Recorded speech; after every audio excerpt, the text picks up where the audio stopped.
The world ended 3 years ago.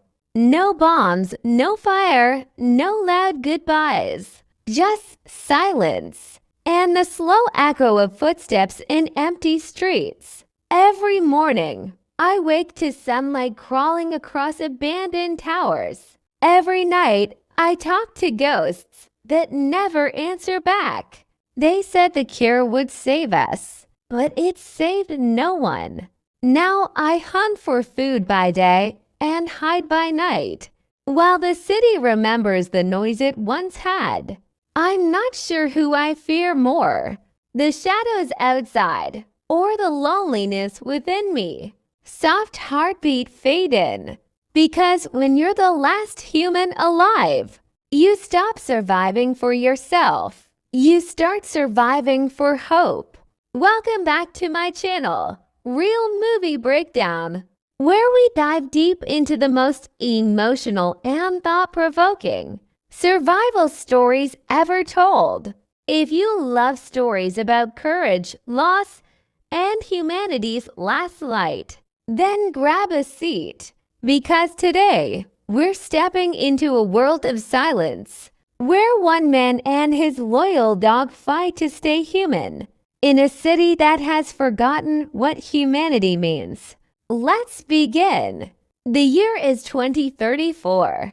A virus meant to cure cancer has instead rewritten life itself. It spread faster than grief airborne, unstoppable, merciless. Billions vanished in a matter of months. Now concrete towers stand like tombstones, their windows broken, their billboards whispering to no one.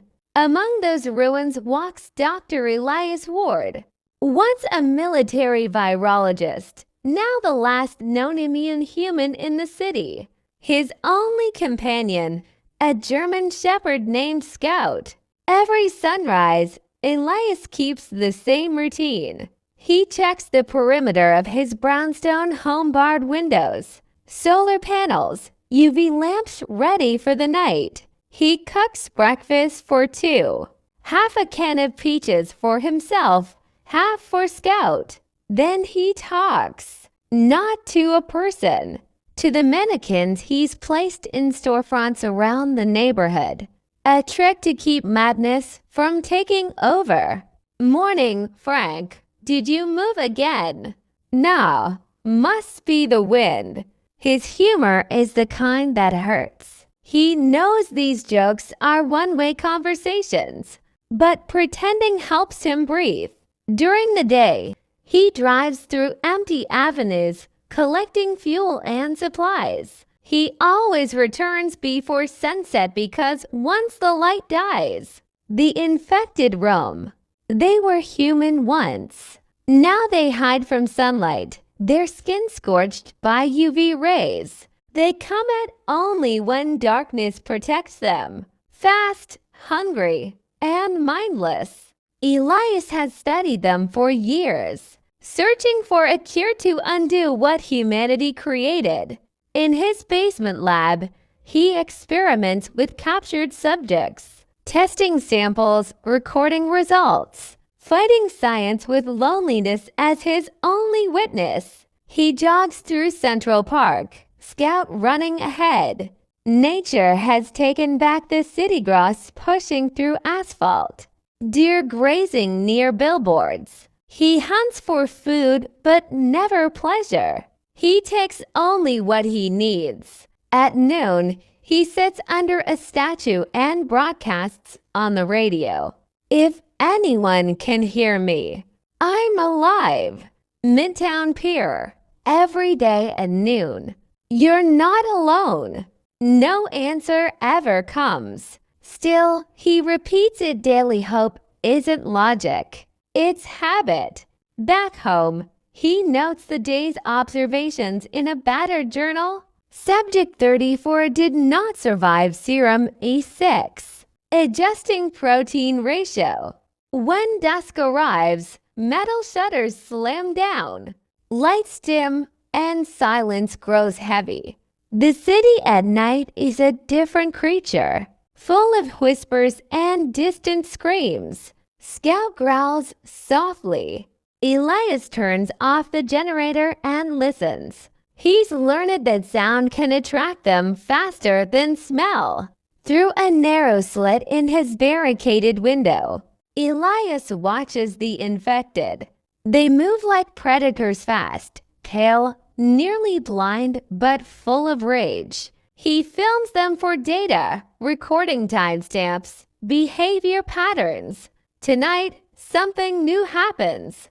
They move together coordinated, almost strategic. One tilts its head toward his window, as if it knows he's there. He freezes. For the first time, he wonders whether they're evolving. Scout whimpers. He whispers, "Not tonight, buddy. Stay quiet." Hours stretch until dawn. When sunlight returns, so does relief. He feeds Scout, pretends it's just another morning. But inside, a seed of fear begins to grow. Elias ventures deeper downtown, chasing a deer through deserted streets. He laughs, sound bouncing off glass and steel.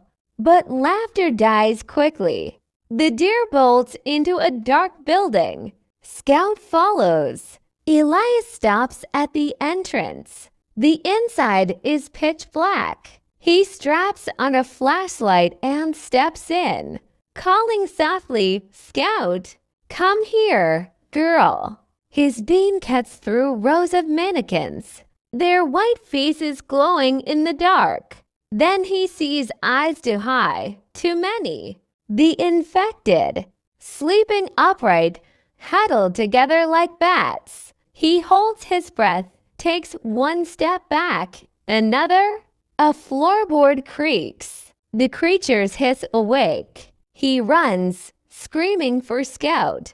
Light flashing wildly as monsters chase him into daylight. Sunlight stops them at the door. They shriek and retreat. He collapses on the street, gasping. Scout licks his face. "You scared me half to death, girl." That night, he reviews his notes. They're adapting faster than he can test cures. He feels the weight of time pressing down. Not fear of death, but of dying unseen.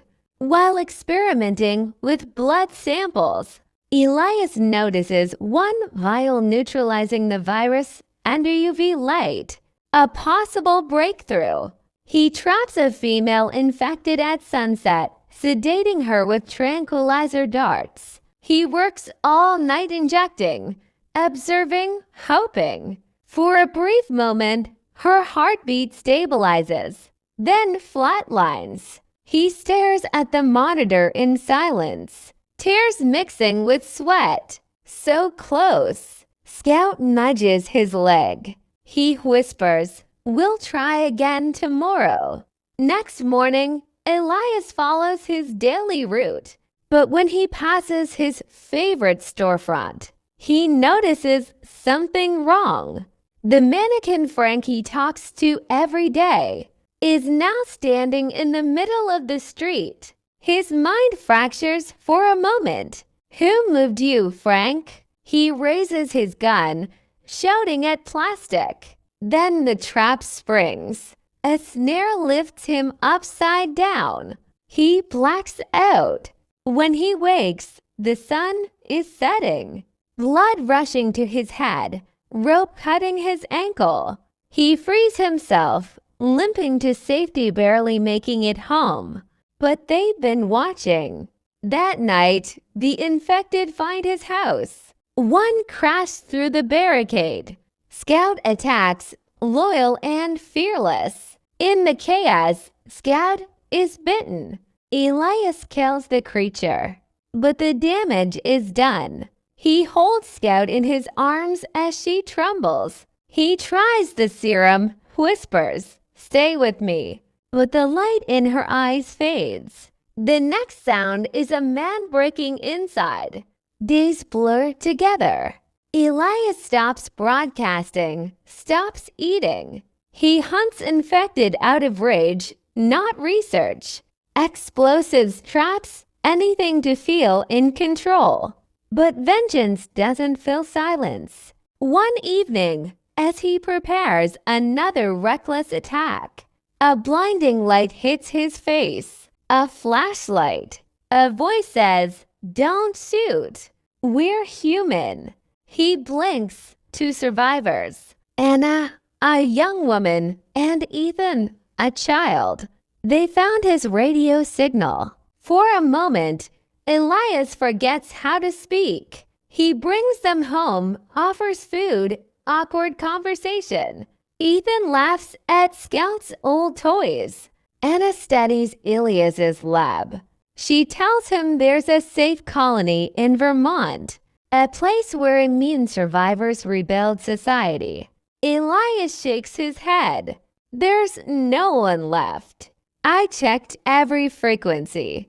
Anna smiles. Maybe you weren't listening at the right time. For the first time in years, someone argues with him. And it feels good. That night, as they eat canned pasta by candlelight, Ethan asks, "Do the monsters ever talk?"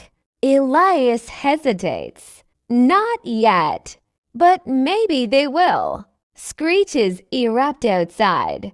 Windows crack, alarms flare. The infected have tracked them. Elias rushes them into the basement lab, sealing steel doors. The female subject he experimented on still lies there, heartbeat faint but steady. She's recovering. The cure works. The infected pound on the door. Elias grabs a syringe of her blood. This is it. This can save everyone. He places it in Anna's hand. Take it. Find the colony. She protests. He smiles faintly. I was meant to end this, not escape it. He locks them in the safe chute and faces the oncoming horde.